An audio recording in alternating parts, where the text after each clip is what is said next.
The great hall glittered with chandeliers as nobles feasted, their laughter ringing like silver against stone, while at the far end, a maid in plain linen dared to lift her chin. "I speak 9 languages," she declared, her voice steady, her eyes unyielding. The prince burst into laughter, his golden sash gleaming as he mocked the audacity of a servant who should have bowed and stayed silent. But when her gaze met his, and the truth of her brilliance flashed unmistakably, his smile faltered, setting the stage for a revelation that would shatter every rule of the court. Before we begin this beautiful period romance story, tell me in the comments where you're listening from. I love knowing where you're joining me from. The study did not want the morning. Heavy curtains held the light in check, and the smell of ink clung to the air like a warning. Papers elbowed one another across the great desk, some folded with care, others muddied by a restless hand. The prince sat behind them, with his coat still unbuttoned and his shoulders square like a man bracing for surf. He had slept little. He had tried to make every line tidy and every thought obedient. A crown teaches a man to feign calm, but his jaw betrayed him each time it tightened. He touched the silver bell once, then thought better of it. The secretary was ill, truly ill, not a convenient absence, and that left him, a future king, alone with the languages of Europe and the precision they demand. He'd written a salutation in French, paused at the second clause, and found the word refusing him. He tried German and found the word he knew but not the form he needed. He tried Italian and then drew a hard line through the page. Each failure made a soft tearing sound and a louder ache. Servants moved like soft shadows against the shelves. They dusted.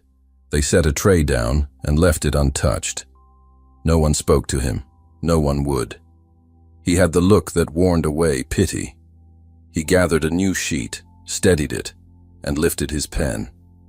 It did not steady. The thought of ambassadors waiting in guest apartments, fanning out their standards and shining their shoes, made the room smaller. The thought of the council's faces if letters went unsent made it smaller still. He bent to the French again, frowning at the phrase that needed the exact degree of warmth.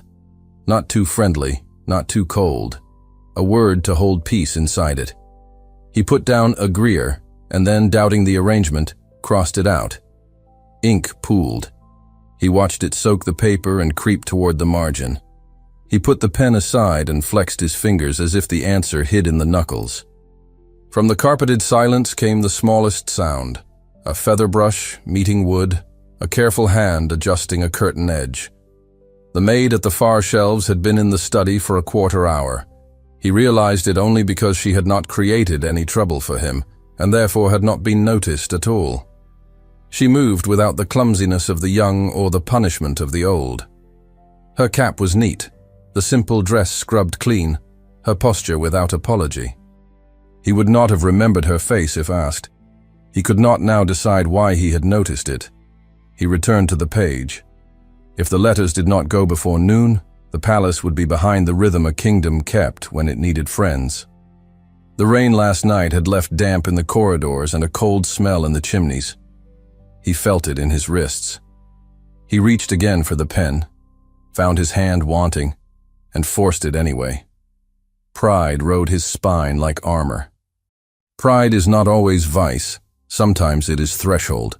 He read through what he had drafted to the Prussian envoy and found the tone too blunt.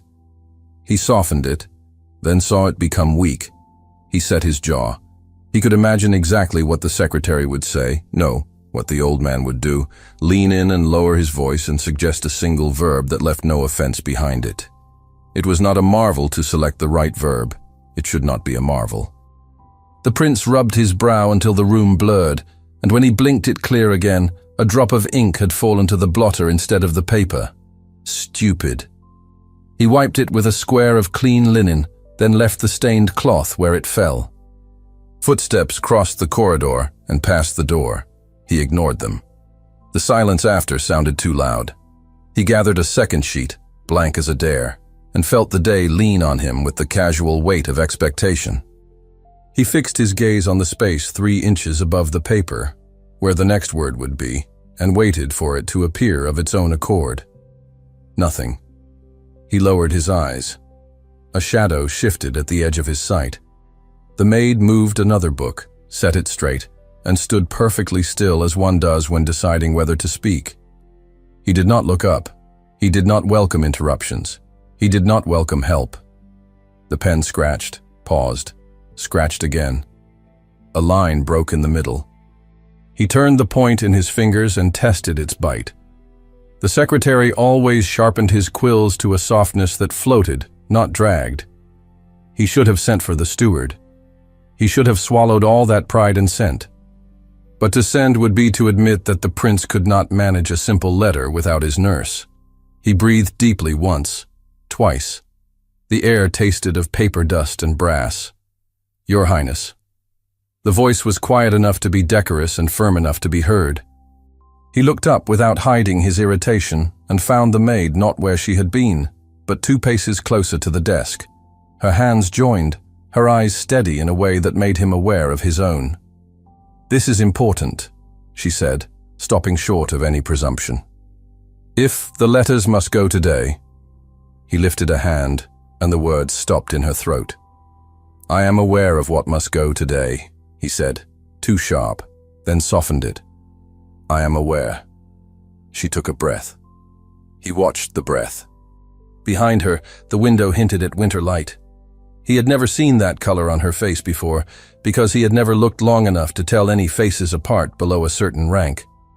The thought embarrassed him. He did not know where to put his embarrassment, so it stiffened into coolness. "If there is trouble with the French," she said, "I can help. You can dust." He gestured to the shelves. "And you can fetch a coal scuttle." "I do not require—" "I can write the French," she said, and the room seemed to alter its angle. "And the German, the Italian if needed, and the Russian. There are others." He stared, and in staring found a part of himself that wanted to laugh because laughter is a barrier. "There are others," he repeated, as if tasting the absurdity could dissolve it. "Of course there are." Her fingers pressed against each other. It was the only outward sign she knew what her offer sounded like. "9, she said, and stood under the claim as if holding a tray that could tip. "I can speak 9 languages."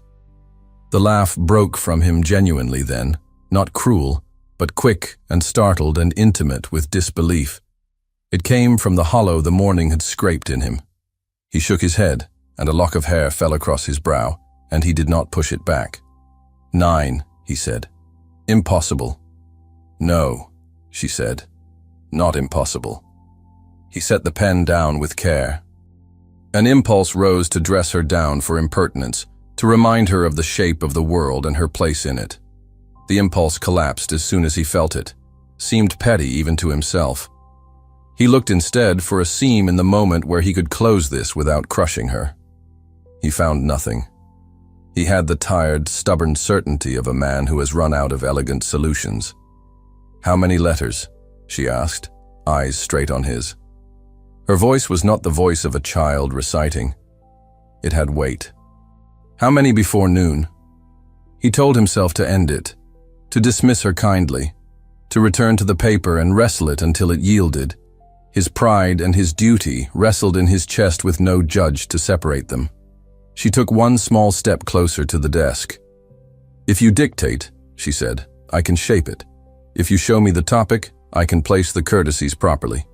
If you need corrections, I can offer them." He watched her as a man watches a clock whose hands have accelerated.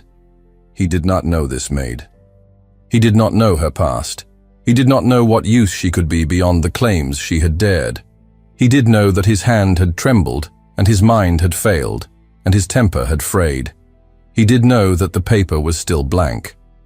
"What would you say," he asked, not entirely knowing he was asking, "to open to a French envoy who values rigid propriety?" She did not answer at once, and then she did, and the answer was calm. He did not write it down. He listened. His face did not show surprise, but the surprise touched the inside of him, light as a fingertip. "Say another," he said. "German this time, same shape, different spine." She did. He felt the spine. He looked for the trick and found none. far wall. Deep breath. The silver bell waited untouched, and he looked at it and wanted to ring it for the sheer pleasure of ringing, of admitting in the sound that the morning had bent him and now he would bend back. He reached instead for a blank piece and slid it to the edge of the desk. He did not yet give it to her. He waited to see whether her poise would break from his silence. It did not. He leaned back and let the chair creak, then leaned forward again as if he hated the sound it made. We cannot both stand here, he thought, like two stubborn statues. Someone must move. He watched her hands, small and sure. He watched the line of her shoulders, held straight through fear.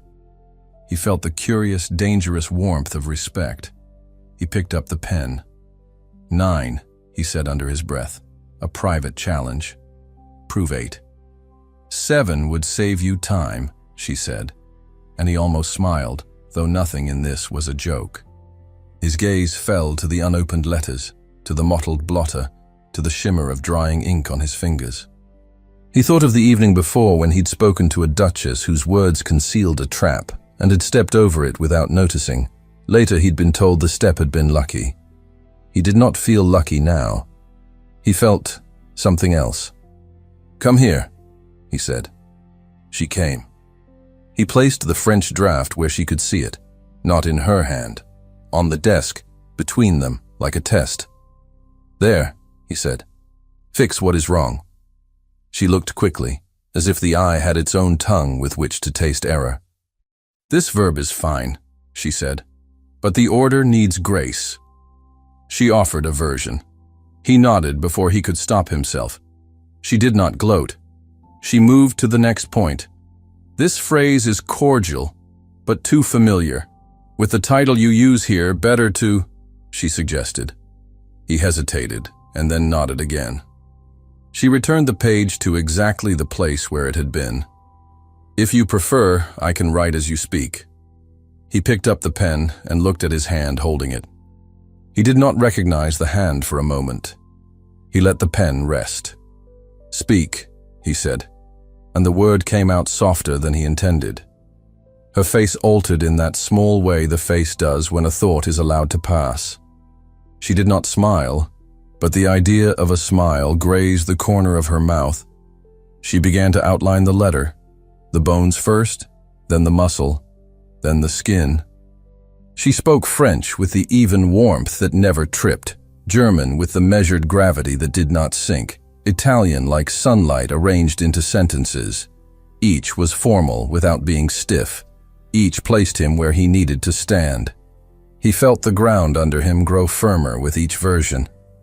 Where? He asked, though the question had not been planned. Did you learn to do this? Everywhere I have had to be small, she said, and that was all. For a few minutes, the study became a narrow bridge joining two cliffs. On one side, the prince who could not ask for help. On the other, the maid who could not be seen helping. They walked out to meet in the middle without looking down, the air between them charged with the danger of being witnessed by a careless eye pressed to the keyhole. He knew it. She knew it. No one said the word scandal. The word sat like a guest no one had invited and no one dared send away. He lifted his hand to drag it through his hair, then set it back down. Only the pen moved. You said 9. He told himself it was only a check, only a test. Name them. French, she said. German, Italian, Russian. She paused, a half-heartbeat. And others. He looked up quickly. Which? She breathed differently. He noticed. Enough to send these, she said, and the answer was evasive and true at once. He found himself wanting another of her small surprises, the quiet ones, the kind that make the day feel rescued by cleverness rather than force. It irritated him that he wanted that. It warmed him too. He pushed one sheet toward her with the heel of his hand. The paper made a soft sighing sound against the wood. He did not know what possessed him to do it. He had decided a moment ago that she would not touch the royal drafts. But possession was the wrong word. Nothing possessed him. He had decided. The decision made itself. He watched her eyes move to the crest at the top of the page and then deliberately away, as if to spare him the proof that she noticed such symbols and was careful of them. Her fingertips hovered a breath above the margin, close enough to feel the fibers, far enough not to claim ownership. "If I may," she said. "If you can," he said. She straightened a little. It was all she needed. She spoke first in French. Not a recital, but a living phrase that opened the letter in the tone he had hunted and failed to trap. He wrote it as she spoke, the pen suddenly obedient. She shifted into German without preface, calibrating formality like a lens. The words sat where they ought to sit, and he felt something inside him unclench. She did not rush. She did not falter. English returned only to stitch between one and the next. He told himself to be cool. He found himself leaning forward a fraction. He told himself this was a tool he would need for an hour. He found himself watching her mouth shape sounds he had only studied on the page, and the attention felt intimate in a way that startled him. He took a breath to push that away and nearly inhaled the scent of soap from her sleeves. "Russian," he said, almost to see if he could shake her. She answered him with the consonants arranged like ironwork, beautiful and strong. He wrote the example down, not because he would send it, but because he needed to see the shapes appear under his hand as if by incantation. He felt foolish thinking of magic. This was no magician. This was a woman who had learned, who had hidden the extent of it, who had decided to risk revealing it now. He respected the risk more than he would admit. A servant crossed the far end of the room behind them, and both of them stilled without looking. He waited. She did not turn. The servant passed. The study regained the privacy of a held breath. He knew the rule. Keep his world in order, keep his hands clean, keep his distance from anything that could be named irregular. The rule sat on one side of his mind. On the other, the weight of the day and the fact of her competence. He chose the fact. He did not say so. He did not need to. The pen in his fingers declared his choice for him each time it moved at her prompting. His voice dropped. "You said 9, he murmured, as if drawing courage from repetition. "Prove them." She did not roll out a list. She stepped toward the edge of the impossible and put her foot down like a person who trusts a plank on a stormed pier. The French flowed again for a sentence and then slid, not into English, not into the German he had expected, but into a different music altogether, one he had only ever read when studying maps. He felt his scalp prickle. He had not asked for that. He had not known to ask. He glanced at the door, imagining the wrong person entering and hearing what should not be heard, and found his heart kicking once, hard. She moved on, seamlessly, to another tongue he could not name except by the way it bent around the soft consonants. The room shrank. The clock, which had been silent all morning, seemed to cough once and fall quiet again. He watched her face as much as he listened, searching for effort, for any sign of fear at her own boldness. He found none, only centered calm and a quiet pride that did not reach her mouth. He tried to laugh again and found he could not. He tried to find the boundary where disbelief could keep him safe. It had moved. It had moved because she had moved it. His hand, still holding the pen, loosened. The nib tapped the blotter. The light finally tasted the room through the edge of the curtain and touched the crest on the paper with a blink of white. He hardly noticed. He did notice the space between them, and how it did not feel like the space between a prince and a maid in that exact second. It felt like the space between two minds who could meet in the middle of a sentence. Dangerous, he thought, and then did not think it again because he could not afford to. She finished a phrase in that second unfamiliar tongue, and before he could catch his breath, let the sound shift once more, clean as a key turned in an oiled lock. He recognized that one too late, and the recognition startled him, and the word he had been holding in his mouth fell. He stared at her. She held his gaze for half a heartbeat, and then let it go, as if not to trap him with it. He realized then that her skill was less a display and more a promise. She could do this. and she could do it without humiliating him. She could make him look as he ought to look. He could not remember the last time anyone had offered him a promise without attaching a demand. His grip slipped on the pen. A dot of ink marked the blotter like a small eclipse. He did not wipe it. He did not speak. Her voice changed again, and with it the room, and with it his certainty, until his own laughter seemed suddenly miles behind him. A creature belonging to another hour, another man, a poorer one. He looked at the door. He looked at her. He understood he had misjudged everything. The pen slid slightly in his fingers as the maid's voice moved into a language he barely recognized, and the study fell into a silence so complete he heard only the shape of his own breath. The pen had slipped. The room had stilled. He heard only her voice, then the absence of it, and in that absence, he made a choice he could not yet name.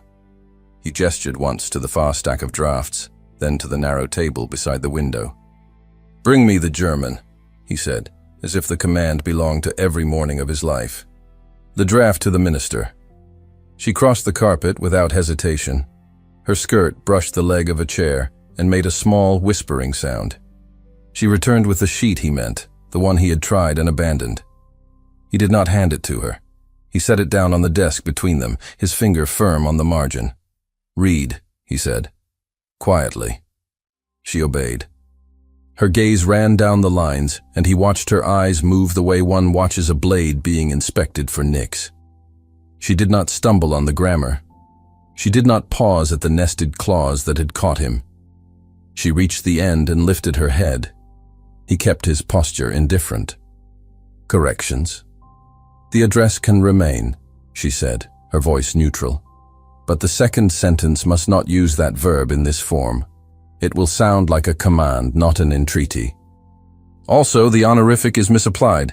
For this minister, the compound form is needed." "You are certain?" "Yes." "Show me." She asked for a fresh sheet. He hesitated, then tugged one from the stack and slid it to her side of the desk. The whiteness of the paper made his throat feel tight. He told himself this was still a test. He did not give her the pen. He did not need to. "Write it," he said, pushing the pen across the wood to a point where she could reach without stepping farther into the space that felt like his alone. She did not reach. "Better if you write," she said. "It preserves your hand." A flicker of relief moved through him. He took up the pen and held it poised. "Then speak." She began, and he wrote as she spoke, the quill catching her cadence and making it ink. She did not dictate a translation word by word. She gave him the structure as if she could see the whole letter laid on a table, cut and assembled without seams. He kept pace. When she corrected a word, she did it gently, like moving a glass away from the edge of a shelf. He noticed and did not say so. He finished the sentence and held the pen above the paper, waiting. She gave him the close, the one that would keep the door open and the dignity intact. He added it. He read it back silently and felt the simple rightness of it in his mouth. He looked at the draft, then at her. "Again," he said. "French." Her gaze flicked to the pile. She found the French draft, that formal welcome to a man whose pride was a second spine. He slid a new sheet forward and dipped the pen. She spoke the salutation with exact warmth and adjusted the phrase he had botched by removing one word and shifting another. The sentence breathed. He could feel the breath. He wrote it down. A rattling outside the door made them both still. He did not look up at once. He forced his attention to the line. He signed the page with only his initial for now, then set it aside to dry. When the sound faded, he exhaled. "You know the proper close to the ambassador of France?" he asked. His tone was cool. It concealed a plea. "Yes," she said. "Not the one for Paris society, the one for the court." "Say it." She did, with a slight bow of the head toward the very idea of rank. He caught the final turn and wrote the exact words she used. "You have studied etiquette," he said. "I have needed to know the shape of rooms where I am not seen," she answered. The line cut neat and true. He nodded once and reached for the Italian, the brief, courteous acknowledgement that would keep a relationship easy. He wanted to test her by speed. He wanted to catch her where she could not move with grace, if only to restore a little of himself. "Make it light," he said, "but not foolish." She did. And the lightness did not make a sound like bells. It sounded like a well-oiled hinge. He wrote, line after line, and the ink sat clean on the page as if it had been meant to be there all morning and had only waited for this moment to arrive. The door opened a fraction. A servant's cap appeared and then withdrew. The door closed. He heard murmurs in the corridor, the kind that try not to be heard. He ignored them because he must. "For Russia," he said, forcing his tone to be bland, "do not be overbold." "Never," she said, "not to begin." He prepared another sheet and kept his spine against the chair back, as if the wood were holding him in place. She gave him the formal Russian opening. He wrote the Cyrillic characters by memory and faltered. The pen hesitated on a curve. He had not written it in a month. He could see the letter, but his hand did not remember the angle. "Allow me," she said, taking a step nearer, stopping again as if aware of the boundary. "Say it. I will write it in Russian. You can copy after." He did not let go at once. A second passed in which pride crossed his face, visible enough to shame him. He laid down the pen and pushed it toward the edge of the desk. She reached. The pen looked too large in her hand for a moment, and then it did not. She wrote cleanly, her wrist quiet, the strokes confident. He watched her write the very word that had stalled him, and felt something like gratitude knock against his ribs. A cough sounded in the hall, the deliberate kind that announces presence. He did not call "enter." He waited. The cough was not repeated. The footsteps did not fade, but they moved away. He took the pen back without their fingers touching. She withdrew her hand quickly, as if she felt heat there. The sensation of almost touch hung uselessly in the air between them, an irrelevant, precise fact. He copied what she had written under her example, training his hand to the correct weight. She observed without comment. He found that mercy almost painful. "You could write these entirely," he said. He meant it as a question and a statement both. "I could," she said, "but then they would be mine before they are yours. And they must be mine." "Yes." The air held that word for a beat, and then let it fall. A deeper murmur rose outside the door, different from the servant's whispering tones. It carried the shape of authority, even muffled by wood. He felt the familiar stiffness gather in the base of his neck. He did not wish to be seen with her at the desk. He did not wish to be seen without her at the desk. He told himself to marry the necessity to the appearance. "Stand back," he said softly. She did, taking only 2 steps, her hands returning to the posture of a maid who waits to dust. The distance looked like obedience and felt like complicity. He stacked the pages she had shaped. He should have sealed none of them yet without rereading, but he did not have time for ceremony. He read each quickly, finding no fault that mattered. He placed them in a neat pile and set a blotter between the fresh ink and his sleeve. "You've done this before," he said, his voice not asking, almost grateful for facts. "In other rooms," she said, "at other tables." He did not ask more. He would later. He hated himself for thinking later when it was not a word the day offered him. "Fetch the draft to the Austrian," he said, and she did, handing it to him carefully so their fingers would not touch. He adjusted the open, then gave her the subject in English to shape into Italian again. They found a rhythm there, his thought, her structure, his ink, her caution. The study became efficient in a way it had not been since his secretary had fallen ill. He felt his breath deepen, his pulse slow. The relief was a trap, but he stepped into it honestly. He needed the feeling to be steady. At the door, soft voices continued. He saw a shadow pause under the frame. "We will not be disturbed," he said, loud enough to be heard through the wood. "Leave the tray and go." A pause. Then the whisper of feet retreating. The authority in his voice had felt easy and brittle at once. He was grateful to it and suspicious of it in the same second. She finished the Italian close with a phrase that would read like courtesy and sound like a reminder of favor. "That is clever," he said, betraying a sliver of admiration. "It is safe," she answered. He signed the draft with his full name, letting the ink sit in the grooves of his letters. Old ink over old power. He pressed the paper aside and reached for the seal, then frowned and drew back his hand. "Not yet," he said. "We may need to adjust." She nodded. They worked through another German. A Polish note was not demanded today. He pushed it aside. The study's clock ticked once and then stuck again, unwilling to serve. He checked the light at the curtain's edge. It had brightened just enough to make the gold on the spines of books wink.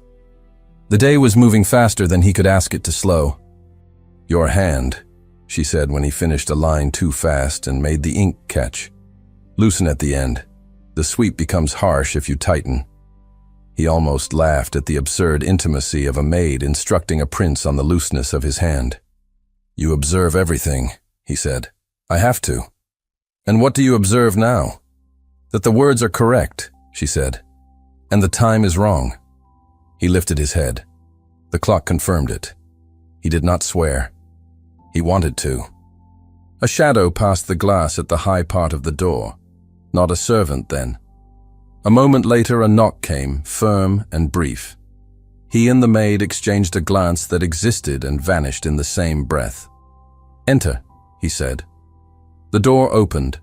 A palace official, older, lean, with the posture of a man who files order into rooms the way others lay carpets, stepped inside and halted at the threshold. He took in the scene in one sweep.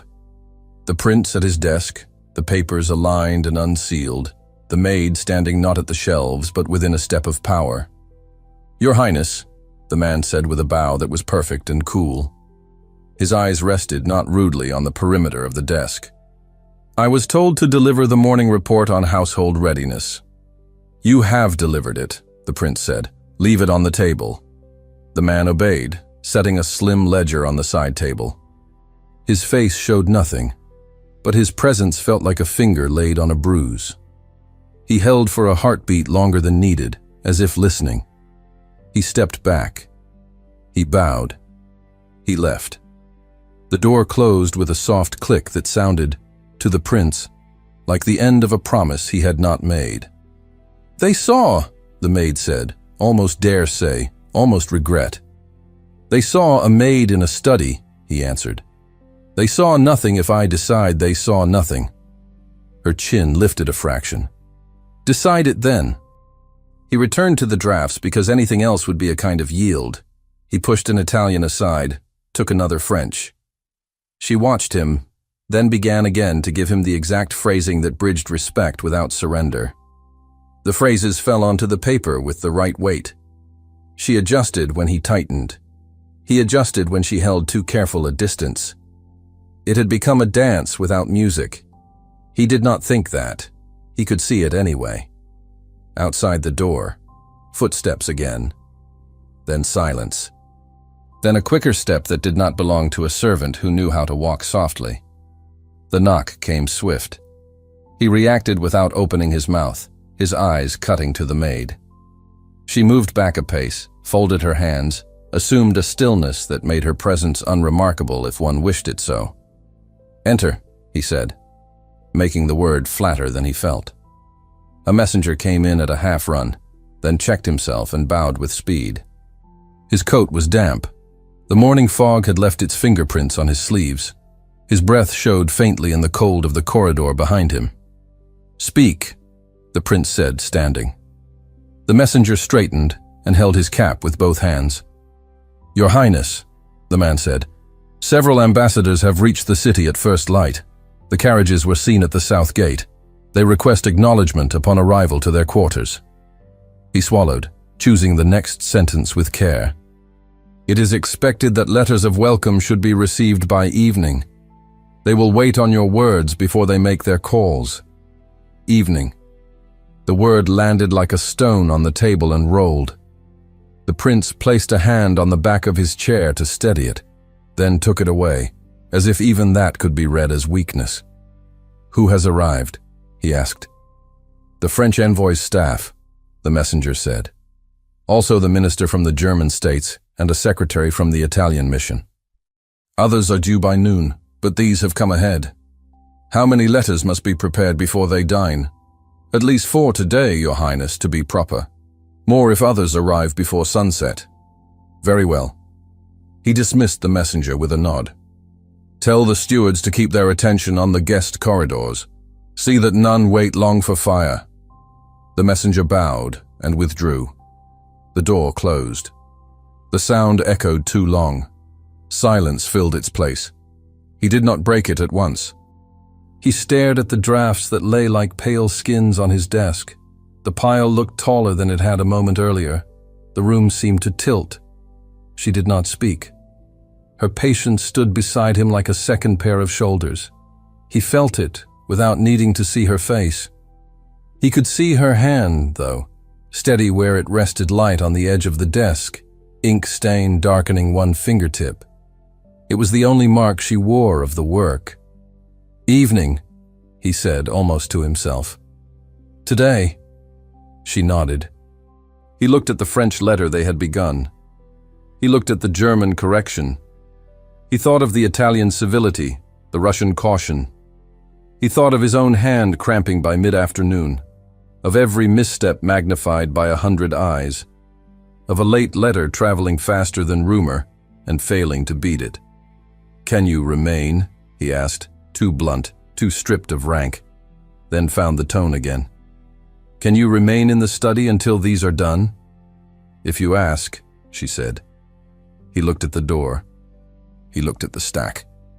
He looked at the seal that waited at his right elbow like a verdict.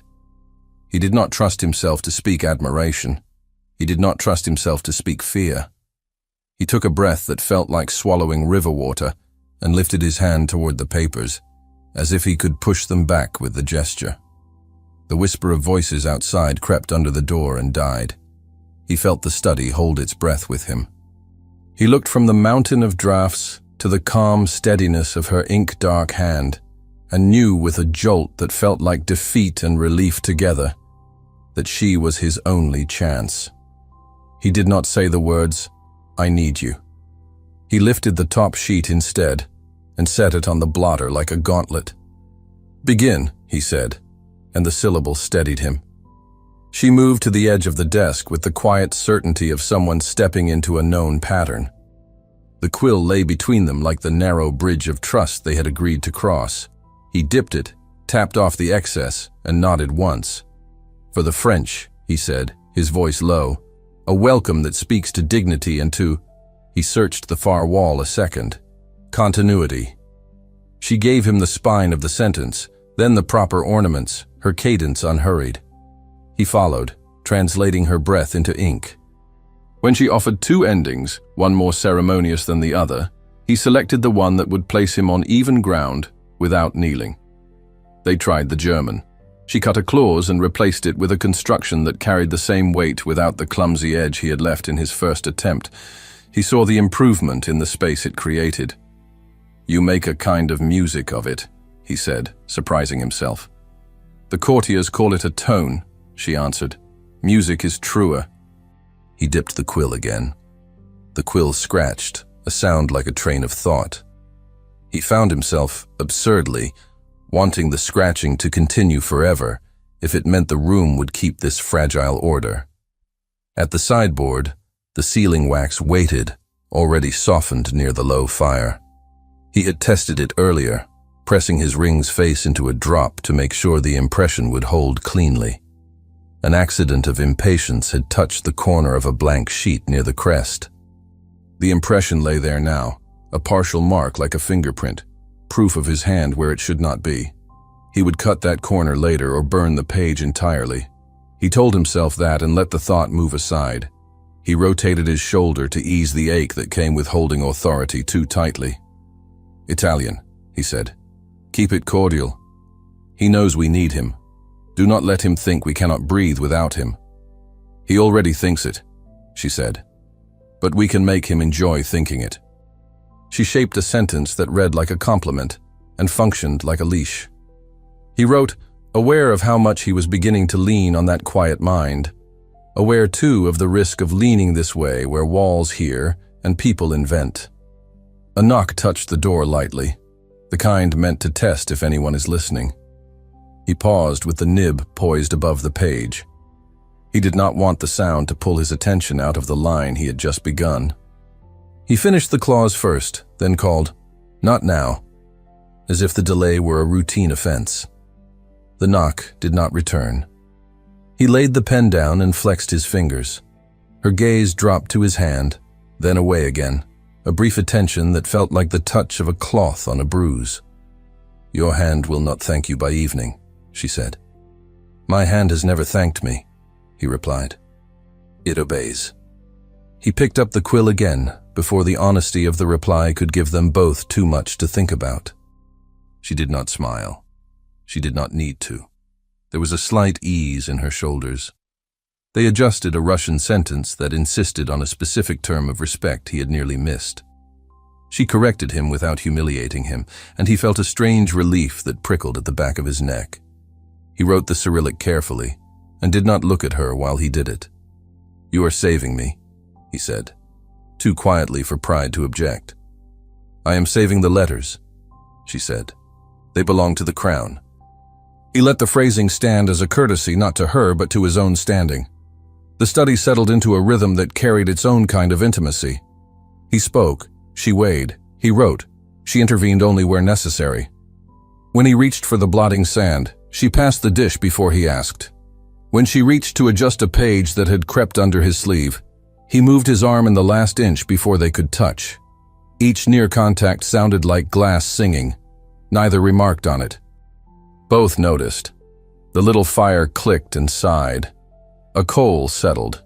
He thought stupidly of how often noise in a quiet room feels like a witness. "French close," he said. "The lawful one, not the fashionable one." She gave it. He added it, feeling the satisfaction of rightness ripple along his wrist. They were not alone. The building never let anyone be alone. He heard the patrol of a guard pass the corridor, the even stamp of boots like punctuation. The footsteps paused. A shadow leaned across the bottom of the jam, as if the guard's curiosity had changed his route by half a pace. She breathed out, a small strand of air through a narrow throat. Her gaze flicked to the gap under the door, then to him. He did not want to see alarm on her face. He did not see it. He saw calculation instead. He lifted his voice slightly, enough for corridor ears, and said, "Leave the decanter. I do not require more wine now." "Yes, Your Highness," she answered with the exact tone of a maid instructed to tidy a table rather than advise on statecraft. She moved 2 glasses to the left and straightened a tray they had not used. Her hands touched polished metal, creating the small, harmless clink that tells a passerby nothing contraband is happening. He bent his head to the page as if absorbed by the shape of an initial. The guard's shadow shifted. The boots resumed their measured path. The echo faded. He felt his chest loosen. "Clever," he said under his breath. "I grew up near doors," she said. "I learned to listen for what passes them." The remark had marrow. He did not ask. He turned to the wax and checked its readiness by stirring it with the end of a clean stick. The surface moved like melted carmine. He tested a tiny drop on a scrap before committing to the first seal. Perfection could not be assumed. It must be proved. He could feel her eyes on his hands without looking. "Are you always this careful?" she asked. "Or only with the things that matter?" "Everything matters," he said, then winced inwardly at the sanctimony of the answer. "Enough matters," he amended. "More than the eye tells in a morning." They sealed the first French letter. He warmed the wax just enough, let it fall in a careful circle, then pressed his seal ring in with a measured weight and held for account that his secretary had taught him when the prince was 16 and impatient to prove something to somebody. He lifted the ring and found the crest perfect, lion and wreath clear, motto legible. He resisted the urge to show the perfection to her. She did not need it. He did. He placed the letter aside to cool. She did not reach toward it. She moved to the next sheet, aligning it so the signature line would not tempt a blot. They continued. He forgot to measure himself at times, forgot to groom his tone. He spoke to her like a man who did not need to rehearse every word. He caught himself twice and returned to form, but the truth persisted under the form now. His mind reached for hers each time he stumbled. "Shall we risk a lighter note with the Italian?" he said. A phrase that nods to history. "So long as it does not look like you are asking to borrow their glory," she replied. "Offer a shared memory instead." He fed the line, one safe, one warm. She nudged it toward the exact temperature that would not burn. "Now the German, the second paragraph," he said, "about the schedule." "Be clear," she said. "Do not apologize for the order of events. State them. If they object, they can do so within the clear structure you set." He wrote it as she said it, grateful beyond measure not to be alone with his second guessing. A scrape at the door again. Not a knock, a slipper catching on a rough board. He went still. She stood as if her spine had been ironed. The handle turned a notch and stopped. The stop was worse than entrance. It suggested someone deciding. He could not allow a decision to be made out there. "Bring fresh sand," he said louder. "The ink is heavy." She crossed to the sideboard and lifted the small tin. She rattled it lightly as if checking content. The sound was domestic, innocent, boring. The handle released. The pause dissolved. The corridor breathed again. He let out a breath he had not been aware of holding. He did not pretend he had not been afraid. "You are very cool," he said. "I cannot afford to be warm," she answered. It was a joke without laughter in it. He permitted himself the ghost of a smile. He did not show teeth. Time thickened. The light inched along the curtain and made a ribbon on the rug. The fire dimmed. He added a small stick to it with his own hand, preferring the risk of ash on his cuff to ringing for anyone. He returned to the desk and found her watching the flame, then studying him as if measuring how far he would go to keep their work from eyes. "Do you trust me?" she asked suddenly. He set the sealing stick down. He did not answer at once because the question had asked more than one thing. "I trust what you do," he said. "That is different." "It is what I have," he said. The honesty embarrassed him again. His face did not change. She gave a small nod that looked like coming to terms with a fair price, then turned back to the drafts and the neat pile of completed letters at the far corner. He counted them with a glance. 3 sealed, 2 drying, 1 half done waiting on the last phrase she had promised to think about while he worked through a German list of titles. He rubbed his thumb against the edge of the quill to keep the pressure sensitive. "French envoy," he said, a second sentence that acknowledges his recent illness without sounding like meddling. "A wish for strength to match his long service," she suggested, "and a line that this conference will not strain his recovery." He wrote the wish. It read like care, and not like presumption. He felt relief again, like water finding a channel cut for it. A guard's shadow returned to the door. This time the step did not pause. The guard passed without incident. The walking told him the palace still held its shape around them. "Seal these 2, he said. "Then we will make the copies." He warmed the wax and pressed the ring. She bent over the folded paper to ensure the edge sat flat under his hand, and her hair, neat under the cap, bared a line of neck that did not need noticing. He noticed. He became aware of his breath. He pretended he had only adjusted his stance to press the seal cleanly. He lifted the ring and set it aside with careful restraint. "Perfect," she said softly. "I do not accept less," he answered, "and I cannot afford it today." They tested the German list of honorifics against the new paragraph. She corrected one, explained the nuance in 2 words that did almost the same job. He saw the advantage of the correct one. It would prevent a counselor, 2 days from now, from twisting meaning to claim a promise that had not been made. "You see farther than the line in front of you," he said. "I was once punished for not seeing behind me," she said with a bare shrug. "It taught me to widen the mirror." He looked at her as if her face might reveal the story. It did not. He did not ask. He signed 2 letters and moved them to the pile with the care of a man stacking thin porcelain. Silence took them for a heartbeat. The kind that is not empty, but full of the same thought in both heads. He tamped it down. "Gather these," he ordered, back in armor. "Lay them by the door, ready for the page." She obeyed. She lifted each sealed letter with a precision that did not smudge the wax. Her palms made no sound on the paper. The stack looked like a promise kept. He returned to the last French draft and glanced at the header, crest engraved on heavy paper, a subtle glint when the light touched it. He would use this quality only for the most formal. He slid it into the center of the desk so he would not forget. A corner bore a faint scar where the warm seal had kissed it before its time. He did not like that the mark existed. He would fix it, later when he had hands free. "Is this the final to the German minister?" she asked, indicating the one he had signed but not sealed. "Not yet," he said. "We will read it once more." "We must not smudge," she said. "No," he agreed. "We must not smudge." Her glance flicked to the door. "Shall I call the page?" "Not yet," he said. "2 more, then we send them all together." She returned to the small table near the window to sort ribbon lengths to bind the bundles. He liked that she thought not just of ink and words, but of presentation, of how a letter arrives as a body as well as a voice. He liked too much. He took a breath and stepped away from the liking.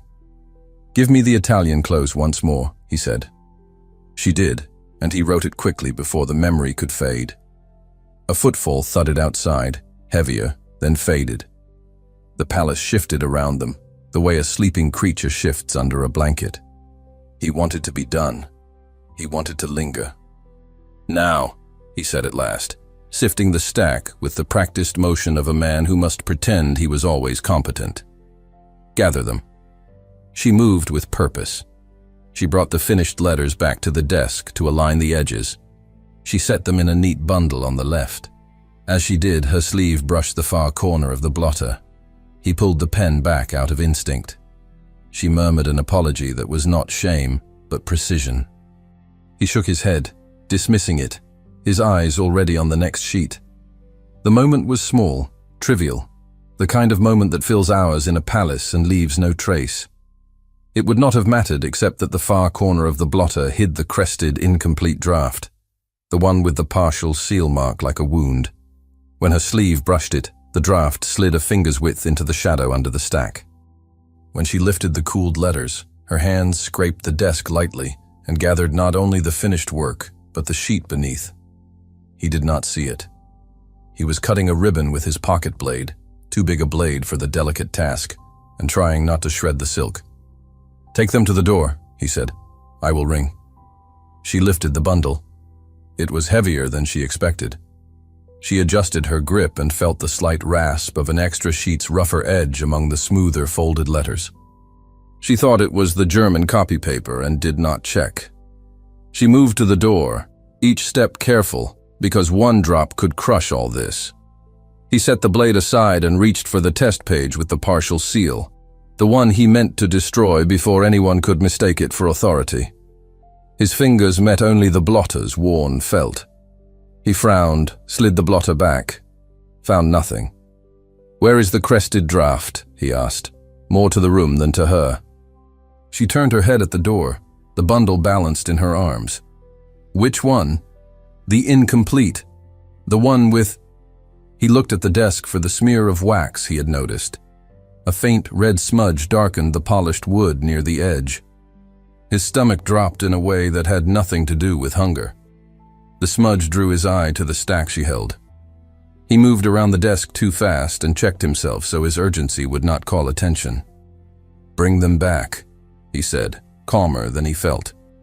"Set them down." She obeyed, placing the bundle on the corner where he indicated. He pressed the top down with his palm to keep the stack from sliding, and the heat of his hand warmed the paper without necessity. He began to separate the letters, one by one. He found the French, he found the German, he found the Italian, he found the Russian. He found an extra sheet, crested, heavy, not folded. His heart gave a warning knock. "Wait," he said, too late. She had already reached to lift the top half of the bundle again to tighten the ribbon. The extra sheet stayed pressed to the letters under it by static and small treachery. He slipped his hand under the corner, seeking the wrongness. The page eluded him like a thought that dissolves in light. He could see the edge of the crest, catching a whisper of sun. He could not catch the paper itself. From the hall came the definite rhythm of a guard returning. The handle moved half an inch. A throat cleared.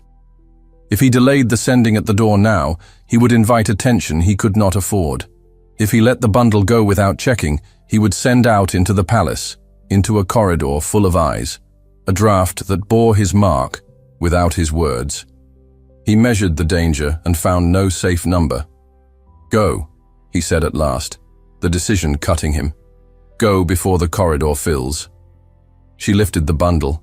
He reached for the bell. His fingers brushed the silver and made it ring before he could temper it. The note hung too bright. The page in the hall would come. She glanced at him once as if to ask whether he was certain. He gave the smallest nod a man could give and still call it assent. She opened the door. He saw the faint red mark on the uppermost corner of the paper, tucked among the sealed letters only as the door widened and the light from the corridor fell across it like a reveal on a stage. He did not call out. He could not. She stepped into the corridor with the finished letters in her arms, and among them, hidden and vulnerable, lay the crested, incomplete sheet brushed by his seal. The corridor swallowed her. The door clicked closed, and silence pressed against the study walls. He stood with his hand still on the bell as if it could be forced to unsound what it had already rung. The image of that red smear burned in his mind, a single flaw that could unravel an entire morning's worth of rescue. He crossed the room once, then back again, his boots whispering against the carpet. His instinct was to follow her, to tear the bundle open before it reached the wrong hands. Yet to do so would have drawn questions sharper than any discovery. A prince running after a maid with letters, no explanation could cloak that. He forced himself still, gripping the edge of the desk until the wood bit into his palm. The door opened without warning. The chamberlain entered, his gray presence as sharp as steel polished too long. He bowed only with the neck, his eyes already fixed on the desk, on the wax stains, on the order that smelled too neat for a morning without a secretary. "Your Highness is diligent," the chamberlain said. His voice carried courtesy like a knife hidden under cloth. "I am told the letters are already being carried out." The prince gave a slight nod. "They are." "I am also told," the chamberlain continued, his gaze flicking toward the door the maid had used, "that unusual assistance has been observed near your study." The words landed like dropped stones. The prince straightened, his hand leaving the desk. "I require discretion. The palace is mine to order." "Discretion," the chamberlain echoed, stepping further inside, "is only effective when appearances align with it. When servants are seen bearing papers stamped with your seal, questions arise. Questions can spread quicker than answers." The prince's jaw tightened. "A servant carried them because my page was delayed. Nothing more." The chamberlain's expression did not shift. "So I shall report then." He paused, letting the air stretch thin. "Still, rumor is a poor horse to bridle once loosed." The prince crossed to the window, lifting the curtain just enough to glance at the courtyard below. Carriages waited in orderly rows, steam from their horses mixing with the pale light. Somewhere in that tangle of movement, the maid now walked unseen, carrying words that bore his mark. His throat tightened at the thought. "You may leave," he said. The chamberlain bowed again, just enough to make obedience appear respectful, and left without sound. The door closed. The prince let out a breath he had been holding since the man had entered. Downstairs, in the servants' passage, the maid walked steadily with the bundle. The letters seemed to grow heavier in her arms, though they were no more than folded paper. Each step she took brought her closer to the courier's table, closer to hands that would scatter these pages into the city. She knew the stakes. She had seen the prince's face when he realized something was amiss. She had felt the sharp edge of his unspoken warning. At the corner of the passage, two kitchen maids whispered. Their eyes caught the unusual sight, a housemaid carrying the royal crest in plain view. They said nothing, but the silence between them was louder than any gossip spoken. The maid adjusted her grip, kept her head level, and moved on. At the small hall where the courier waited, she set the bundle down. The man lifted one letter, checking the seal's firmness. His rough thumb brushed close to the crest, too close to the one page that did not belong. She held her breath, but he found no flaw in the first, set it back, and tied the stack with the ribbon she had arranged. "Ready," he muttered, more to himself than her. He carried the bundle away. The door shut behind him, leaving her alone in the hall. Her knees softened, though she did not let them bend. When she returned upstairs, the chamberlain stood waiting in the corridor. His eyes found her at once. He did not speak, but the pause in his glance said he had already decided how he would interpret her presence. She bowed, murmured the word, "study," and slipped past him, careful not to betray the rush of her heart. Inside, the prince sat at the desk again, his posture rigid as if carved there. When the door closed behind her, the tension dropped from his shoulders just slightly. "They are gone," she said quietly. "Yes," he answered. His voice was low, controlled. "Let us hope only the right words reach the right ears." The fire had dwindled. She crossed to stir it, the simple gesture cloaking the quickness of her breathing. Sparks leapt upward, brief and bright, like the risk they had just taken. She felt the prince's gaze on her back, but did not turn. The day wore on. Servants came and went, cautious in their glances. The prince's name hovered in their whispers, joined now with hers. The chamberlain passed once more, his steps measured, his face unreadable, but his eyes flicked toward the study as though counting the minutes the maid remained inside. By evening, the table had been cleared, the ink dried, and the drafts that remained lay sealed in their neat pile. The prince sat, one hand on the armrest, his expression drawn with the effort of keeping control. The maid, standing at the hearth, sensed the quiet walls, listening more closely than ever. At the great dinner that night, the atmosphere was colder than the candles suggested. The long table glittered with polished silver and crystal, yet every smile carried an edge. The ambassadors spoke in careful tones, measuring each word. The prince answered with composure, though she could see the fatigue in the way he set his knife down too slowly, his eyes drawn too often toward the chamberlain's stern figure at the far end. When the last course was cleared, the chamberlain rose. His voice, though polite, cut through the hall like a blade. "From tomorrow forward," he announced, "I will personally oversee all correspondence bearing His Highness's seal. No paper will leave this palace without my inspection." The words struck the table like thunder muffled in silk. Forks stilled, heads turned. The prince did not move, though his chest rose and fell once with force. Across the hall, the maid lowered her gaze to the polished floor, her heart thundering. The chamberlain's eyes found the prince, waiting for acknowledgement, for surrender. The hall, heavy with silence, waited with him. The prince's hand closed slowly around the stem of his glass. The maid, frozen at the far edge of the room, felt the floor tilt beneath her as though one wrong word could send them both tumbling into ruin. And then, the chamberlain's voice rang again, deliberate and final. "From tomorrow, Your Highness, every letter shall pass through my hands." The prince lifted his eyes to meet his. The hall held its breath.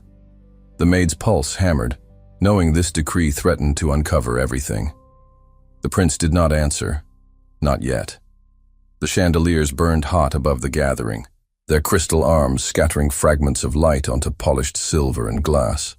The great hall was filled with the murmur of multiple tongues, a steady tide of courtesy layered with rivalry. Ambassadors stood in their clusters, the colors of their ribbons and the cut of their coats, marking invisible borders within the same room. The prince walked among them with his measured grace. Each bow and nod was calculated, each word chosen for balance. His presence must reassure, must display command. But he knew the chamberlain's decree lingered in every whisper. The councilman's cold voice still echoed in the corners of his mind, a promise to place iron bars around his correspondence. He moved to greet the French envoy, an older man whose reputation for hauteur was almost theatrical. The envoy inclined his head stiffly, his pale eyes gleaming with the enjoyment of testing princes. The expected words of courtesy exchanged smoothly at first. Then the envoy's tone shifted, slipping into a phrase heavy with layered meaning. The prince's breath caught. He knew the phrase. He had practiced it under the maid's guidance that very afternoon. But now, before the envoy himself, the exact response, the subtle nuance, slipped from his grasp. His lips parted, then closed again. From the far side of the hall, he felt it before he saw it. Her nearness. The maid had taken her place among the servants carrying trays of wine. Her plain dress allowed her to move unnoticed, but her eyes were fixed on him with a clarity that pierced the blur of faces. She passed behind his shoulder, silent as a shadow. As she set down a glass, her voice brushed his ear, no louder than a breath. The correct response, perfect in accent, flawless in tone. He repeated it at once, turning the envoy's smile into an approving nod. Relief ran through him, hidden behind his steady expression. She was gone as quickly as she had come, her tray lifted again, her eyes lowered in feigned indifference. But others had seen. A baron at his side narrowed his gaze, his lips curling with speculation. Two ladies of the court whispered together, their fans trembling with sudden interest. The prince kept his stance calm, but every muscle in him tightened. The evening pressed on. The Italian minister was greeted, his hand shaken, his compliments returned with ease. The German representative engaged him in a brief spar over precedence, but again the maid passed within reach, her quiet presence steadying him. Her words slipped in like thread through a needle. Each time she saved him, each time he steadied himself by her voice, the room seemed to grow more alert. Courtiers' eyes began to linger longer than politeness required. Questions flickered at the edges of polite conversation. He felt the gaze of the chamberlain burning from across the hall, a weight he did not need to see to feel. He forced himself to speak with confidence, to keep the rhythm of a man who required no rescue. Yet beneath the veneer, his heart beat with the knowledge that without her, tonight would already be in ruins. The moment came when discretion cracked. The rival noble, a man who had long resented the prince's charm and the affectionate one, chose his strike with timing as sharp as a blade. He raised his voice above the murmur of the hall, his tone carrying just enough amusement to disguise malice. "Strange, is it not," the noble said, "that His Highness's words tonight seem to carry a certain echo, as if they were rehearsed in another's mouth before his own?" The ripple was immediate. Heads turned. The hum of conversation faltered. Every ear bent toward the insinuation. The prince's glass stilled in his hand. He did not look at the noble, not yet. He looked instead toward the line of servants along the wall. The maid stood among them, still as stone, her face lowered, but he saw the tremor in her hands where they gripped the tray.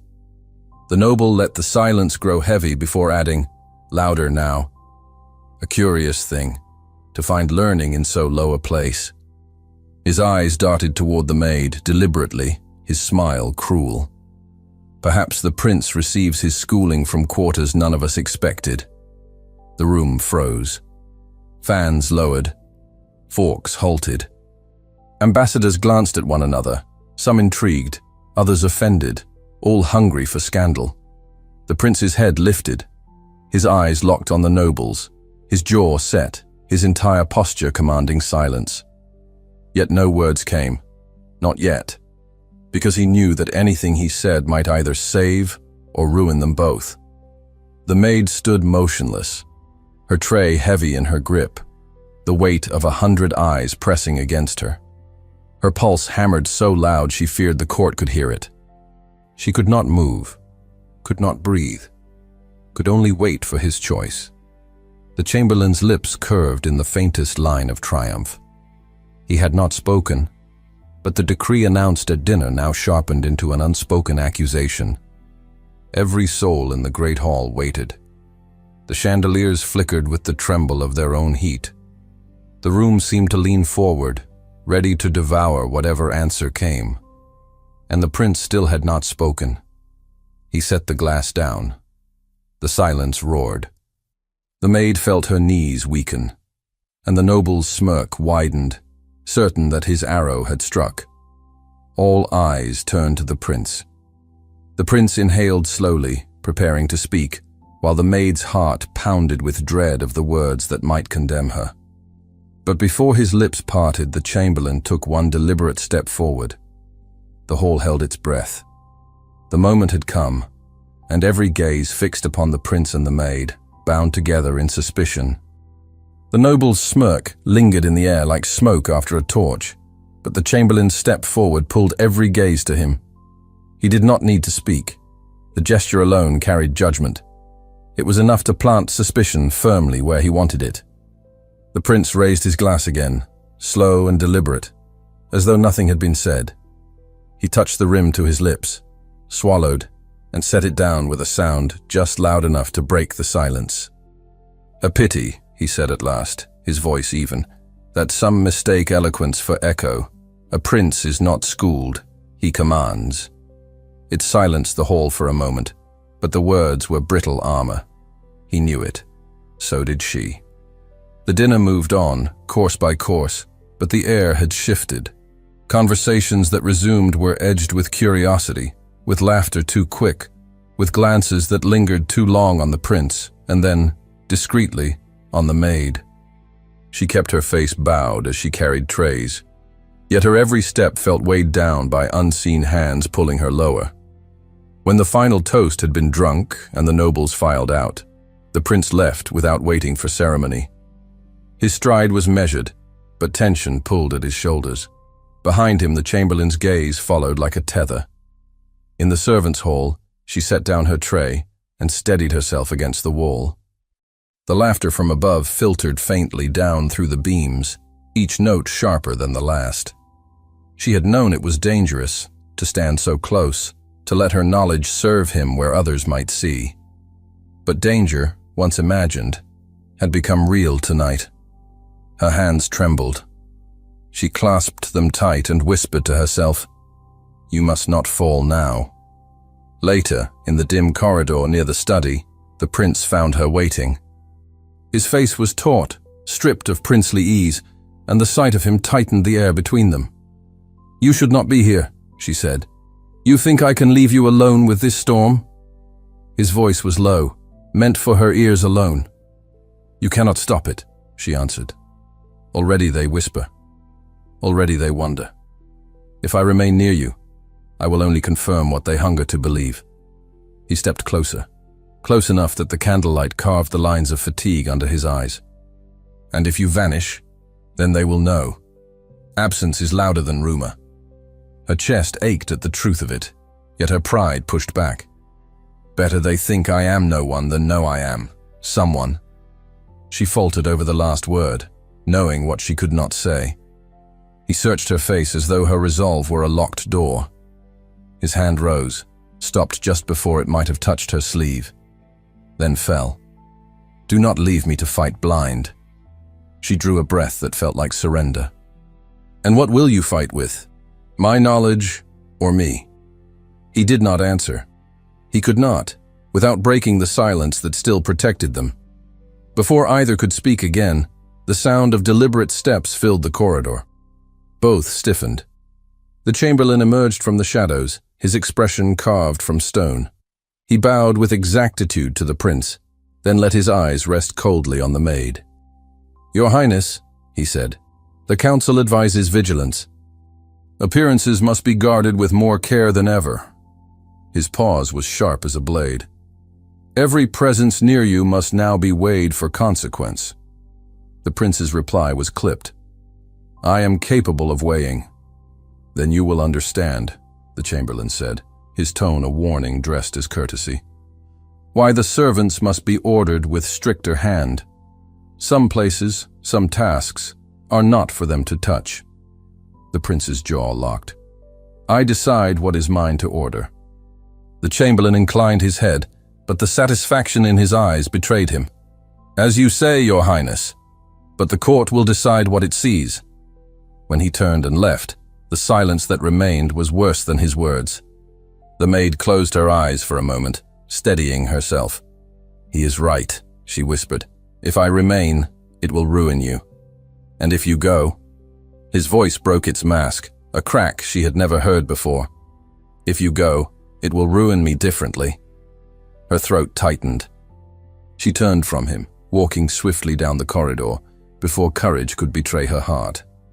The next morning, the palace was awake with whispers. In the servants' wing, she moved quietly, keeping her head low, but everywhere eyes followed her. Some were curious, others pitying, some sharp, with envy. She felt each gaze like a pin against her skin. At the same hour, the prince stood in council. Advisors pressed him with cautions, urging restraint, warning of how thin his reputation had become in a single evening. He listened with clenched fists behind his back, knowing that silence was safer than denial or defense. His mind was not with them. It was in the shadowed corridor where she had walked away from him. By afternoon, she had hidden herself in the smallest corner of the library where no one looked for servants. Her eyes traced the spines of books she would never be permitted to touch, her body still and her thoughts restless. She wondered whether he would seek her. She prayed he would not, for his own sake. Yet the echo of his words remained. "If you go, it will ruin me differently." She pressed her face into her hands. For the first time since she had dared to reveal her gift, she wished it could vanish from her, wished she could return to dusting shelves and carrying trays, unseen, unheard, safe. But knowledge once spoken cannot be unsaid. The library door creaked. She froze, every nerve alert. Footsteps entered, slow, deliberate. On the table nearby lay a folded parchment, one she had not placed there. Its seal was absent, its ink fresh. Her heart lurched. She reached for it, hesitating, then opened it with trembling fingers. The words inside were written in a hand she knew, firm, elegant, princely. Yet the letter bore no name, no sign of the writer, but the shape of the script itself. It spoke of loyalty, of silence, of trust against the tide of rumor. Words only he could have written. Words that bound her to him as surely as chains. But as her eyes traced the lines, a colder thought cut through. What if the hand was not his? What if the letter had been planted, designed to expose her, to trap them both in a net woven of ink and lies? She folded it quickly, heart hammering, as the footsteps drew nearer. Her fingers shook as she pressed the parchment into her sleeve. And then the shadow of a man fell across her hiding place. The chamberlain's voice, calm and merciless, filled the library. "You should not be here." The chamberlain's figure stood in the library's half-light, tall and austere, his shadow cutting across the worn carpet. The maid straightened at once, hands folded to disguise their trembling, the hidden letter pressed against her sleeve like a brand on her skin. "You should not be here," he repeated, his tone precise, not loud, but shaped to leave no air around it. Her throat tightened. "I was ordered to tidy." "No," he said. His gaze slid to the empty table, to the untouched books, to the chair angled just enough to betray that someone had been sitting there. "You were hiding, and hiding is guilt." She lowered her eyes, but her silence betrayed nothing of the paper that burned against her arm. The chamberlain stepped closer, the quiet fall of his boots heavier than it should have been. "Do you know what men whisper?" His voice thinned. That a maid carries the prince's words before the ink dries, that his eloquence is borrowed, that his honor is— He stopped, as if savoring the edge of the insult. Shared. Her breath caught. Those are lies. Lies? He raised a brow, the movement like the strike of a whip. Then show me. Show me your hands. Show me they do not hold what does not belong to you. Her arms stiffened at her sides. For a moment, silence threatened to crush her chest. To reveal the letter was to risk the prince's ruin. To refuse was to confirm suspicion. She swallowed hard. My hands are for service. Nothing else. He studied her, eyes narrowing. Then, with deliberate calm, he stepped back. I shall not tear your secrets here. But know this, your presence is noted. Every step you take is measured. And every glance you receive will be written down until the truth shows itself. He turned and walked away, his coat brushing the air like a final warning. The maid let out her breath only when the door closed. She pressed her palm against her sleeve, the parchment crinkling faintly beneath her touch. She had no time to think, no time to decide. The letter was a lifeline and a snare at once. She slipped from the library, her steps careful, her mind whirling. The prince found her in a narrow gallery overlooking the gardens, where cold glass framed the pale winter dusk. His presence startled her, yet she had known he would come. He always found her when the walls closed in. You left, he said, his voice strained. I had no choice, she answered. He saw me. The prince's hand brushed the sill, restless, as though the glass could not contain his anger. And? He suspects.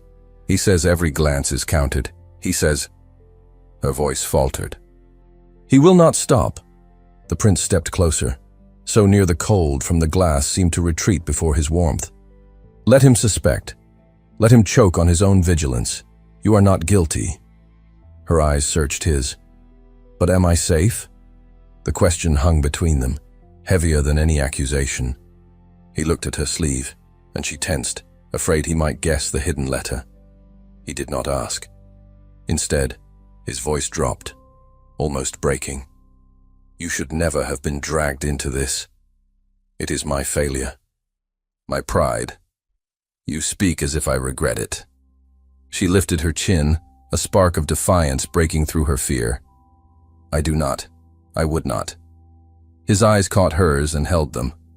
The silence between them was sharp, dangerous, alive.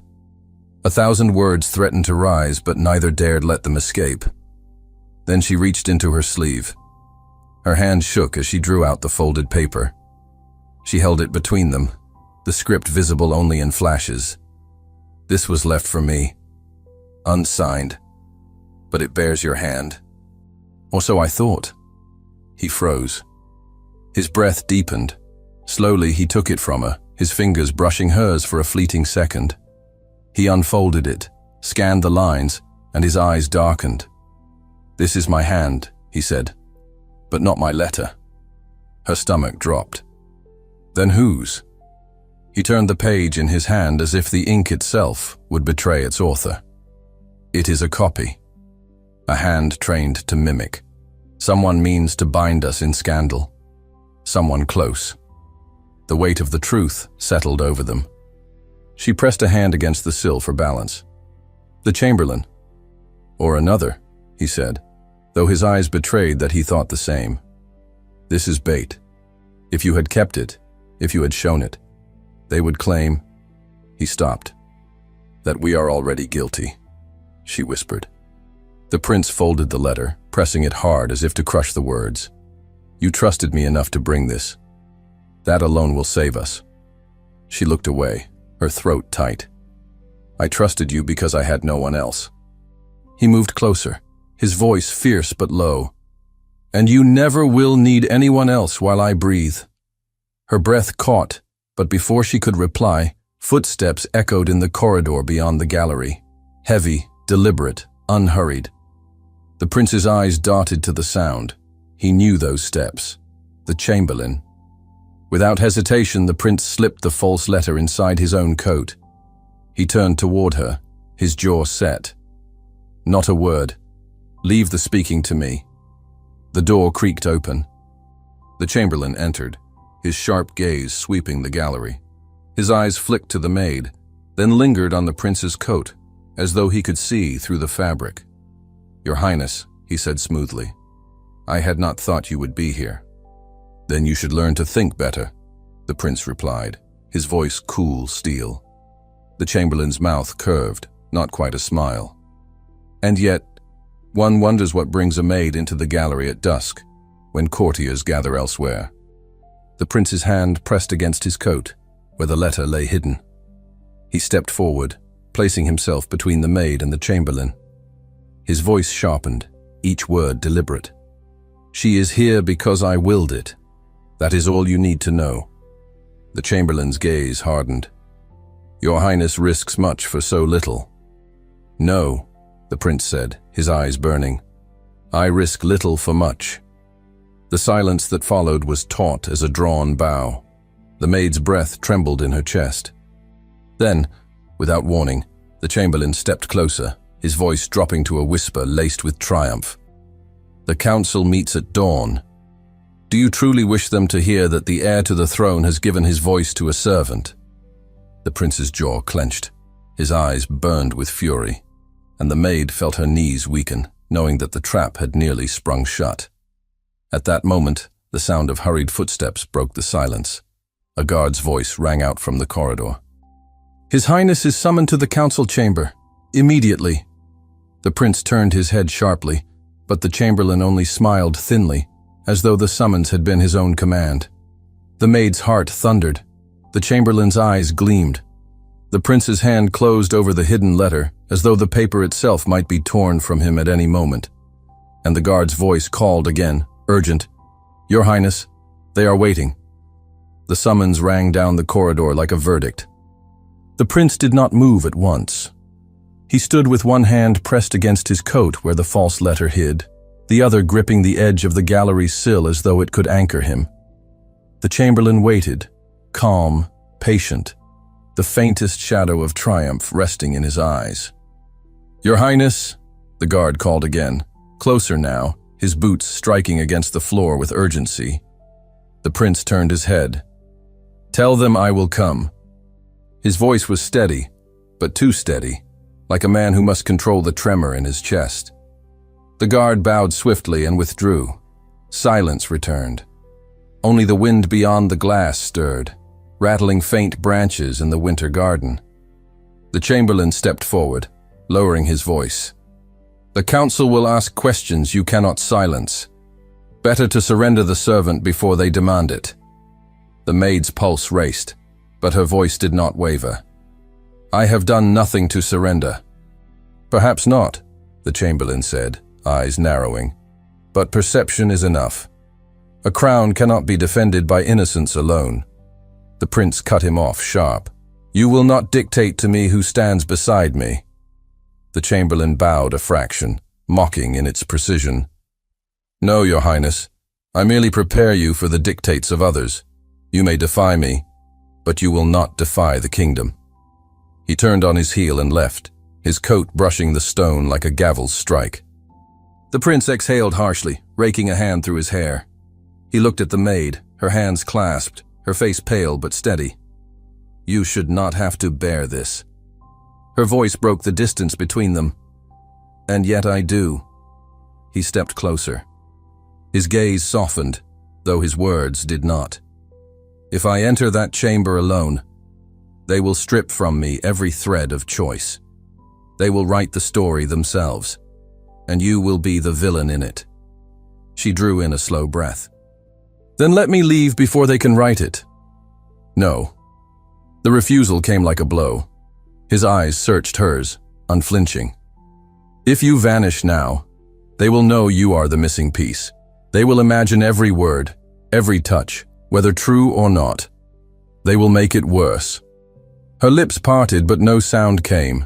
The truth of it pressed too hard to deny. He moved toward the door, then stopped, his hand on the latch. "Stay here. Do not move until I return." "And if you do not return?" she asked quietly. He paused. His eyes closed for a heartbeat, then opened with the weight of command. "Then burn the letter." He left before she could answer. The maid stood in the gallery, alone, the cold glass reflecting her pale face. The folded letter's absence left her sleeve strangely light, but its presence against his chest was heavier than iron. She pressed her hand against her heart, then lowered it quickly, ashamed of the gesture. Time dragged. Footsteps echoed distantly through the palace corridors, some swift, some deliberate, each one making her start. The silence between them seemed louder. She paced the length of the gallery, then forced herself still. If any servant entered now, they must see only a maid on her duty, not a fugitive of suspicion. At last the sound came, the chamber doors opening, voices rising in the council hall below. She could not hear words, only the tone, stern, questioning, urgent. She closed her eyes, straining, as if her heart might translate what her ears could not. The door behind her opened. She turned sharply, expecting him. But it was the chamberlain. He stepped inside, his face set like a blade. "I warned him," he said, his voice low. "And he does not heed. So now I warn you. Leave while you still can. Take your silence and vanish before the tide consumes you." Her breath caught. "You wish me gone not for his sake but for your own?" His eyes hardened. "I wish order, and you are disorder. Remove yourself, and perhaps he may yet survive what is to come." She stared at him, her chest rising and falling with fury she had never dared to feel. Survive as what? A prince who hides behind fear, or a man who betrays those who save him? The chamberlain's lips pressed into a thin line. He turned as if to strike her with words, but stopped when hurried footsteps thundered from the far end of the corridor. The guard appeared again, breathless, urgent. "Summons for the maid," he said. His eyes flicked between them, uncertain. "By order of the council." Her knees weakened. "Me?" "Yes." The guard's tone was grim. "They demand your presence. Now." The chamberlain did not hide his satisfaction. "So be it." The maid felt her pulse crash in her throat. The council, the very place where her presence had been forbidden, now called for her like a witness dragged to the stand. The guard reached for her arm. The chamberlain stepped aside, his expression cold as stone. And she realized, with a jolt that emptied her breath, that in moments she would stand before the kingdom's highest eyes, with the false letter hanging like a sword over her head. The guard's grip on her arm was firm but not cruel, and the maid let herself be led through the corridors. The palace air was heavy, thick with the whispers that had grown since last night's dinner. Every servant she passed paused to look at her, some with pity, some with sharp curiosity. She kept her head bowed, each step a measured act of will. The chamber doors loomed ahead, tall and dark, their iron handles gleaming under the sconces. She could hear voices on the other side, low, resonant, insistent. The guard pulled the door open, and the sound swelled like a tide. The council chamber was a circle of authority. High-backed chairs surrounded a long table, its surface spread with papers and seals. The chamberlain stood at one end, his hands resting lightly on the wood, his posture filled with quiet victory. At the center, the prince stood alone. His eyes found hers at once. For a brief moment, everything else blurred away. The councillors turned as she entered. A dozen gazes fixed on her plain dress, her cap, her lowered eyes. The silence was suffocating. The chamberlain's voice broke it. "There is the servant who has been named in rumor. Let her stand before us, and let His Highness explain why she lingers at his side when state matters are at hand." The prince spoke before she could draw breath. "She lingers because I will it, and because she has saved me." His tone was steady, his shoulders squared. He did not hide behind dignity. He wielded it. A murmur rose among the councillors. Some leaned forward in surprise, others exchanged sharp glances. The chamberlain's lips curved slightly. "Saved you, Your Highness? Then perhaps you will tell us from what." The prince lifted a letter from the table and held it high. from error, from insult, from disgrace before ambassadors who would judge us not only by armies, but by words. When my secretary fell ill, when no one else could guide me, this maid stepped forward. She speaks the languages you demand of me. She wrote with the precision I lacked. And because of her, letters went out that kept peace intact. The chamber buzzed with disbelief and shock. The chamberlain's voice sharpened. Then you confess you placed your crown's words into the hands of a servant? The prince met his gaze. I confess I placed them into the hands of wisdom. Would you rather I sent silence? Or worse, insults dressed as courtesy? The maid's chest rose and fell with unsteady breaths. She felt the eyes of the council upon her, measuring her worth against her station. Her hands shook, but she folded them tightly before her. An older counselor leaned forward, peering at her with narrowed eyes. Girl, speak. Is it true? Did you guide him? Her throat tightened. She looked at the prince. His eyes urged her to stand firm. She turned back to the counselor and said, steady though quiet, I only gave what I knew. I asked nothing in return. If that was wrong, then I am guilty. The room shifted with the weight of her humility. Several counselors exchanged glances, hesitant, unsettled. The chamberlain struck again. And if tomorrow she betrays what she has written, if her tongue, so quick in 9 languages, spreads secrets outside these walls, the prince's voice cut sharp. Then punish me, for it was I who trusted her. But you will not condemn her for what she has not done. The chamber fell silent. The counselors sat in uneasy stillness, waiting for someone to answer. It was the French ambassador who rose. He had been waiting in the gallery, summoned to speak on the letters received. His lined face held no expression as he stepped forward and laid one of the sealed documents on the table.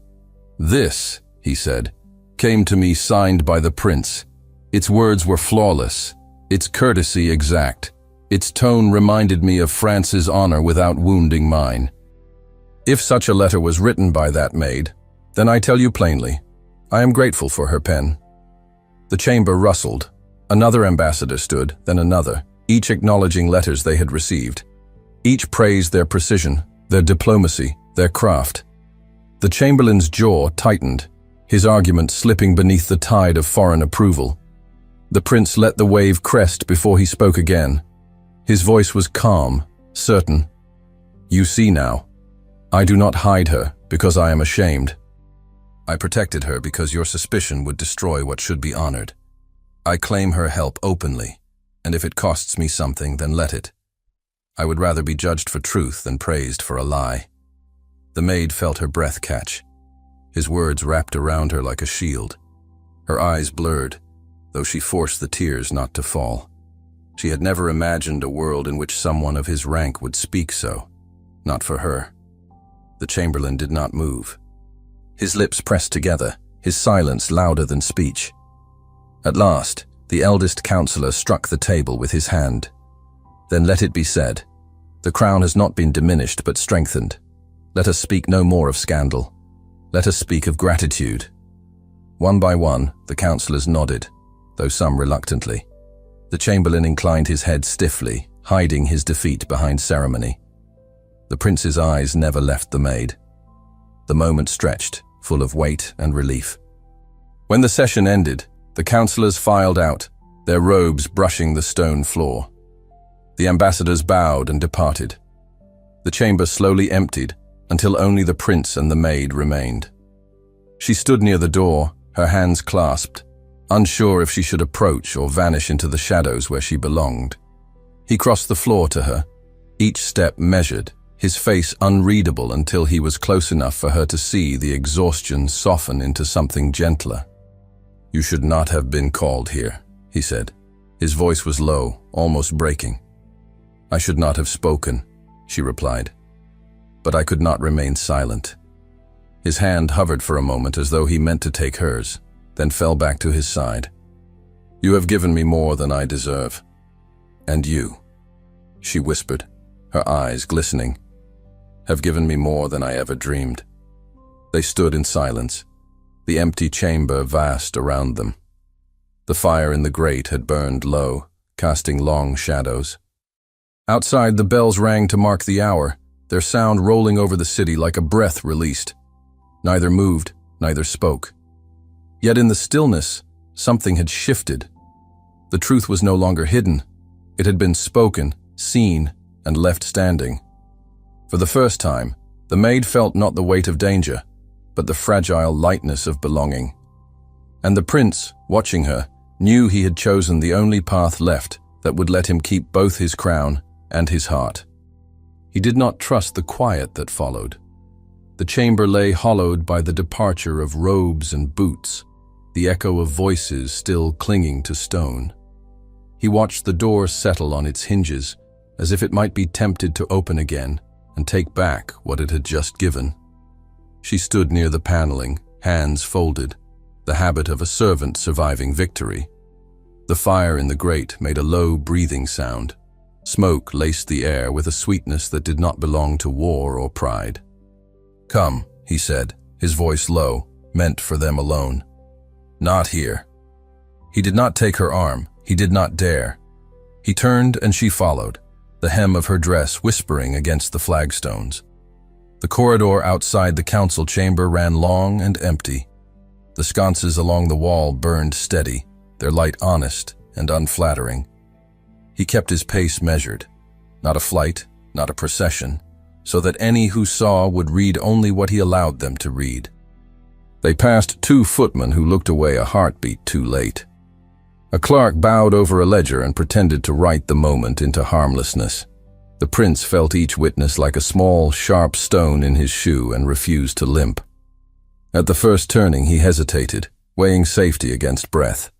The study lay one way, the winter garden lay another. He chose the garden without counting reasons. Stone gave way to glass. The corridor cooled. He opened the door for her, and the damp air entered, clean and quiet. The long panes along the gallery had been veiled while the council sat. Now the lanterns were lit, little islands of gold floating in the dusk. The garden beyond held its own night, grass black-green, the bare branches of espaliered pears written against the sky. He stepped out onto the flagstones. The cold struck his face like clarity. "Will you walk?" he asked. She nodded. That was all. They went without speaking along the narrow path that followed the wall. The gravel under their feet made a modest sound, enough to prove they existed, and not enough to announce them. The lanterns left small circles of warmth. Between them, the darkness opened, soft and private. The prince's hand brushed the fold of his coat.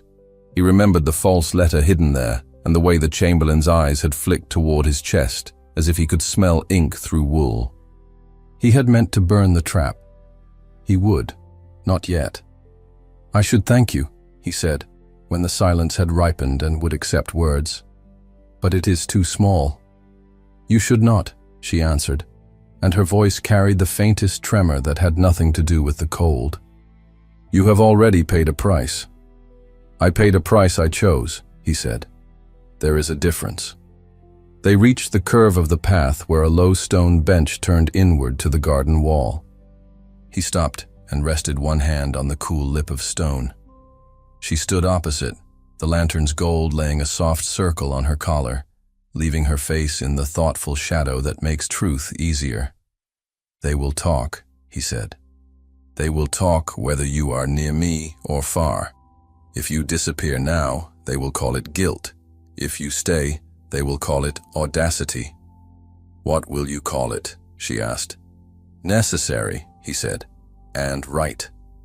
A breath she did not know she had been holding left her chest. It turned to a ghost in the cold air and vanished. He reached into his coat. The false letter brushed his knuckles. He ignored it. From the inner pocket he drew a single sheet, folded twice to protect its face. It carried no seal. It needed none. He held it without yet offering it, as if to be sure it did not turn into the wrong page by some small treachery of fate. "What is it?" she asked, soft, as if the paper could be startled. "The first," he said. "The first you gave me. The first that taught my hand the right weight again." She frowned, unbelieving. "We sent. A fair copy left the palace," he said. "But the draft you formed." He opened the leaf in his hands, and the lantern light found the thin impress of corrections, the small shifts, the deliberate grace. "Stayed with me." "You kept it," she said, not as accusation and not yet as gratitude, a simple statement that asked why without asking. "I kept it," he said. And then, because he had never explained himself to anyone like this, to remind me of the exact moment my pride yielded to my duty and found out they were not enemies. He held it toward her. She did not reach. Her hands shook a little, and she seemed to fear marking the page with tremor. He stepped closer, bridging that last, careful space. When he placed the paper in her hands, the backs of his fingers brushed the inside of her palm. The contact was almost nothing. It shocked him, like heat after frost. She looked down at the page, and then up at him. "You mean to give it," she said, "not keep it." "It was mine by name," he said, "but it is ours by making." She held the sheet as if it might bruise. The lantern's flame made the ink shine, then dry again. She traced without touching the place where she had altered a verb and made courtesy keep its spine. He remembered how her voice had done it that morning. No, that earlier hour that felt a day ago, precise, soft, unafraid. "I do not know what to do with it," she said. "Keep it," he said. "When you doubt what you are, let it tell you." "And what is that?" she asked, the question naked of art. "Mine," he said before he could temper the word, and then he shut his eyes because the truth had leapt ahead of caution. Silence took them. In it he could hear a horse stamp somewhere beyond the hedge and a guard's cough swallowed by the wind. He opened his eyes slowly and did not apologize. "I have said it plainly now," he went on low. "Perhaps too plain for safety. I do not take it back." "Do you know what it costs?" she asked, steady. "To be that in the mouth of a prince?" "Yes," he said, "and no." He searched her face. "Tell me." He wanted the weight. He wanted the honest ledger. She moved her thumb along the paper's edge. "It costs me the shelter of unimportance," she said. "It costs you the ease of pretending. It costs us both the mercy of being forgotten." "Then we will not be forgotten," he said, as if choosing weather. "We will be remembered for the right thing." She almost smiled, the flicker that comes when a decision is close. "There are times when you make impossible sound like a road and not a wall." "It is a road," he said. "We put our feet on it this morning." She looked down at the paper again. "They will not permit me near the desk," she said. "Not now. Not when every eye is counting where I stand." "Then I will move the desk," he said, and the flash of stubborn humor softened the iron in his voice. "Or I will stand beside any desk you stand beside and make the eyes look away." "You cannot order eyes," she said, and he shook his head with the smallest hint of a smile. "No," he conceded, "but I can teach them shame." A gust of air slipped along the wall and fluttered the page in her hands. She trapped the corner with a gentle palm and stepped half a pace closer to him to spare it tearing. The movement brought her nearer than they had been all day, nearer even than the stolen moment at his shoulder when she had rescued him at the reception. Nearness remade the night. "Say it again," she said. "Not mine. The other." He understood. He folded his hands behind his back so that they could not reach for her without permission his body might not wait to receive. "Necessary," he said. "Right. And your pride," she said. "Where does that stand now?" "Beside me," he said, his eyes never leaving hers. At last, behaving. She took a slow breath and looked beyond him into the massed dark of yews. When she looked back, her eyes held more light than the lantern's. "You are a prince," she said. "You cannot do as you wish." "I have done more than I wished," he said. "I have done as I must." "And me?" she asked, the word very small and very brave. "What must I do?" "Stay," he said. Take what comes, beside me. She lowered her gaze. The paper trembled once, then stilled. Do not ask if you cannot hold me there when the asking brings heat. He leaned forward, not to touch, but to be touched by the fact of her. I asked them for that very heat today, he said. I asked it to land on me first, on my name. If there is more, I will ask it again. She lifted her face, and he saw the argument inside it end, quietly, as if it had tired itself, and lay down. You have a way of making promises sound like anchors, she said. They are, he answered. I have been drifting. She laughed then, low and brief, relief-shaped, and the sound made the cold gentler. You speak like a man who has discovered his own map. With your ink, he said. The wind moved the hedges again. He glanced at the nearest lantern and judged the oil. They had time still before a servant came to trim wicks and find them. He did not waste it. There is one more thing, he said, reaching for the first page with care. If you will bear it. She allowed him to take one edge. Their fingers made a bridge around the paper. He used the paper as excuse to stand truly close now, the span of a hand between them. He did not break the boundary. He let the boundary be the charge. Say it, she murmured. Tomorrow, he said, simple as bread. When the conference resumes, I will not put you in the shadows. You will stand where you can help me here. They will see. Let them decide they prefer the truth to a lie that keeps them comfortable. Her chin tilted in that familiar line of defiance and acceptance braided. If they do not prefer it, she said. Then they will learn, he answered, or they will choke. He smiled with his mouth shut, a flash of teeth pressed behind control. I am done apologizing for needing brilliance. And I, she said, lifting the paper so that it stood between their chests like a vow, am done pretending brilliance is a crime. He let go of the page. She held it now entirely, and he stood entirely with her. Stay, he said again, softer. Please. The word cost him. He let her see it. She nodded slowly. I will. He felt something he had held in iron all day loosen and turn into breath. He looked at the curve of her cheek in the lantern light and knew if he reached now and took her hand, he would be lost. And not lost. He did not reach. He took the moment into his chest and waited to be invited. She waited too. The air between them asked. It would be wrong, she said at last, small and clear, to thank you as a maid, thanks a prince. It would, he agreed.